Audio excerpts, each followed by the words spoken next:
Jadi Nabi kita bersabda, ikatan Islam ini akan terurai simpul demi simpul. Tahu simpul ya? Tahu simpul?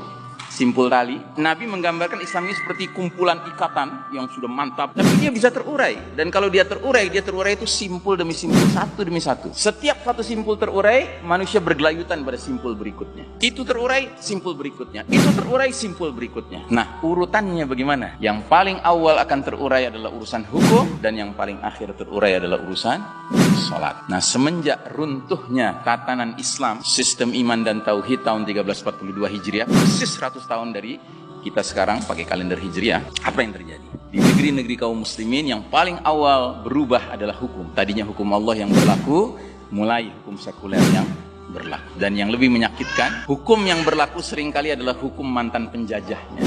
Makin lama makin asing kita dengan politik yang dimainkan oleh orang-orang yang secara status mengaku muslim. Karena apa? Karena simpul politik Islam terurai, ekonomi Islam terurai. Bahkan di negeri muslim diperkenalkan ekonomi ribawi, ya, musuhnya Allah dan Rasulnya, berperang dengan Allah dan Rasulnya.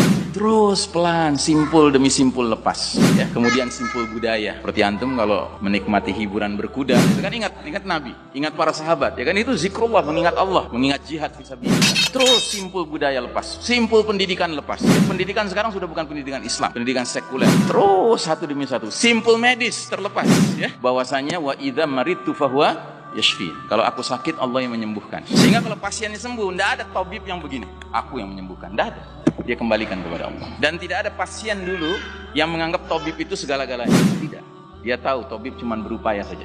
Tapi dalam medis modern sekarang ini, dokter seolah-olah menjadi penentu segala-galanya. Sampai berani mengatakan, maaf, setelah lihat diagnosa paru-paru Anda, jantung Anda, umur Anda tinggal 3 bulan. Jadi satu demi satu simpul lepas. Nah, yang paling mengerikan, sekarang di depan mata kepala kita sendiri, kita sedang menyaksikan simpul sholat diacak-acak. Bayangkan, kok bisa umat Islam sekarang seperti lupa dengan ilmu yang selama ini sudah ditanamkan, bahwasanya ibadah mahdoh semuanya haram, kecuali yang dicontohkan oleh Nabi SAW. Hakikatnya begitu. Makanya Nabi mengeluarkan hadis yang terkenal sekali. Shallu kama ra'aitumuni usolli. Salatlah kalian sebagaimana kalian lihat aku salat. Dan itu bermakna apa? Salat berjamaahlah kalian sebagaimana kalian lihat aku dan para sahabatku salat berjamaah. Dan belum pernah dalam sejarah Islam taun sedahsyat apapun menyebabkan masjid-masjid kemudian berubah salat berjamaah. Belum pernah ada kejadian. Tapi sekarang umat Islam sendiri, ulamanya sendiri yang teriak-teriak hendaknya jaga jarak. Padahal hadisnya sangat jelas.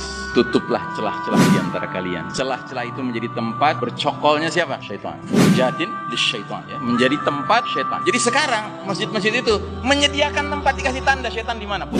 Ya toh? Dan Nabi pernah sholat, sahabat berjarak sedikit saja. Setelah itu Nabi bilang, aku tadi lihat ada anak domba, syaitan anak domba di celah kalian. Sekarang celahnya besar, bukan anak domba lagi, sekeluarga domba hadir di situ. Suami, istri, anak, mertua, mantu, cucu, semuanya hadir. Ini musibah besar. Ini musibah besar.